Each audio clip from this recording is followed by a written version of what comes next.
There was a Benjamite, a man of standing, whose name was Kish, son of Abiel, the son of Zerah, the son of Becherath, the son of Ephiah, of Benjamin.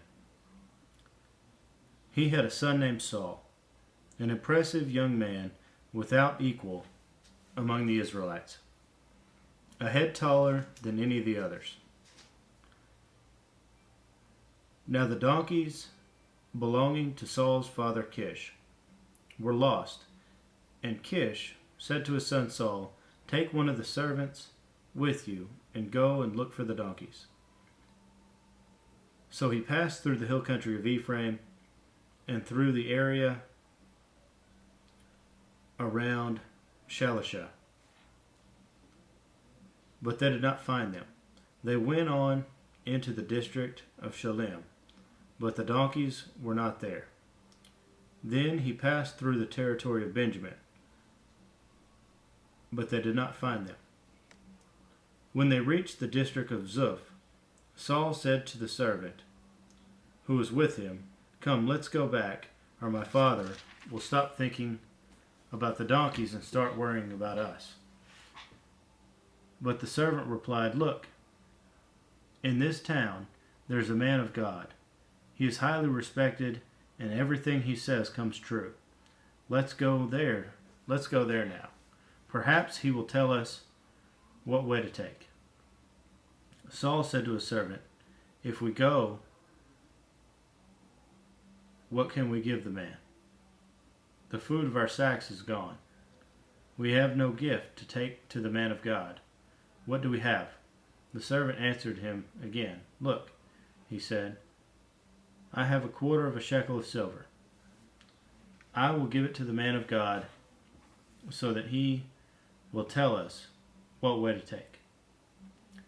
Formerly in Israel, if a man went to inquire of God, he would say, "Come, let us go to the seer," because the prophet of today used to be called a seer. "Good," Saul said to his servant. "Come, let's go."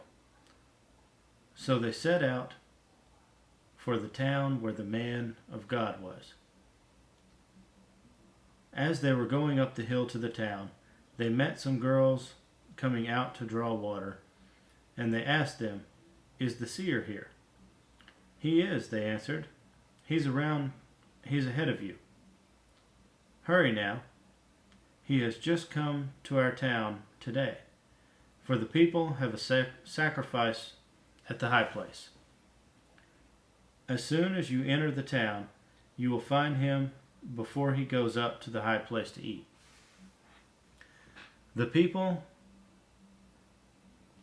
will not begin eating until he comes, because he must bless the sacrifice. Afterward, those who are invited will eat. Go up now. You should find him about this time. They went up to the town, and as they were entering it, there was Samuel, coming toward them on his way to the high place. Now the day before Saul came, the Lord had revealed this to Samuel. "About this time tomorrow, I will send you a man from the land of Benjamin. Anoint him leader over my people Israel. He will deliver my people from the hand of the Philistines. I have looked upon my people, for their cry has reached me." When Samuel caught sight of Saul, the Lord said to him, "This is the man I spoke to you about. He will govern my people." Saul approached Samuel in the gateway and asked, "Would you please tell me where the seer's house is?" "I am the seer," Samuel replied. "Go ahead of me to the high place, for today you are to eat with me, and in the morning I will let you go and will tell you all that is in your heart. As for the donkeys you lost 3 days ago, do not worry about them. They have been found." And to whom is all the desire of Israel turned? Is not, if not to you and all your father's family? Saul answered, But am I not a Benjamite from the smallest tribe of Israel?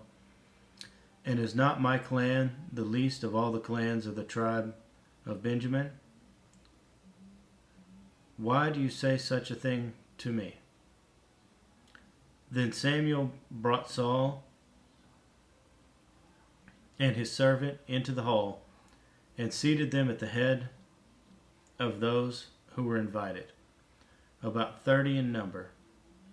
Samuel said to the cook, Bring the piece of meat I gave you, and the one I told you to lay aside. So the cook took up the leg with what was in it and set it in front of Saul.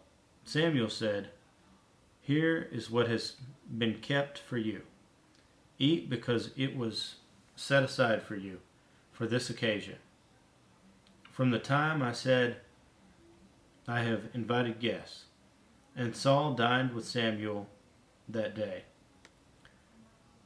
After they came down from the high place to the town, Samuel talked with Saul on the roof of his house.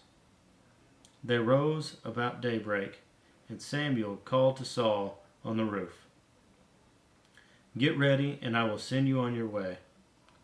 When Saul got ready, he and Samuel went outside together. As they were going down to the edge of the town, Samuel said to Saul, Tell the servant to go on ahead of us. And the servant did so. But you stay here a while, so that I may give you a message from God.